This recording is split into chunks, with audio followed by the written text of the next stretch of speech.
மக்களே, தமிழ்நாடு அரசு போக்குவரத்து கழகம் உங்களை அன்போடு வரவேற்கிறது. அண்ணன் விஜய் அவர்கள் 108 தொகுதிகளை பெற்று அமோக வெற்றி பெற்றார். காங்கிரஸ் ஒரு 5 கொடுத்துட்டு இப்போ 113 ஆகிட்டு எண்ணிக்கை உயர்ந்து விட்டது.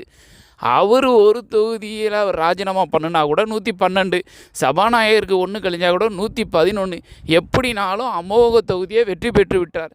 ஆனால் ஏன் அவர்களை ஆட்சி அமைக்க விடவில்லை என்றால், அவர்கள் முதலில் 108 தனி தொகுதியோடு மட்டும் அவர்கள் போயிருந்தார்னா ஒரு தனி கட்சி பெரும்பான்மையோடு இருக்குன்னு சொல்லி ஆட்சி அமைக்க விட்டுருப்பாராம் ஆளுநர். இப்போ அவங்க காங்கிரஸை கூட கூப்பிட்டது தான் பிரச்சனை. இப்போ தனி கட்சியாக கிடையாதான், இப்போ அது ஒரு குரூப் ஆஃப் கட்சி மாதிரி ஆகிப்பேர் தான். அப்படி ஒரு குரூப் ஆஃப் கட்சியோடு போகும்போது மெஜாரிட்டி 118ஓடு போகணுமா.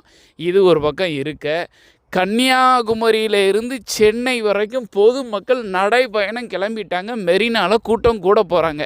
விஜயை ஆட்சி அமைக்க விடலைன்னா உன்னை உண்டு இல்லைன்னு பண்ணிடுவேன்னு சொல்லி சட்டம் ஒழுங்கு பாதுகாப்பு குறைஞ்சிக்கிட்டு இருக்கு. கண்ட மணிக்கு தெருவாக பயலு போகிறோம், விசில் அடித்து கத்துன்னு கத்துறான். பெரிய ஒரு போராட்டம் நடக்க போகுது தமிழ்நாட்டுக்குள்ளே.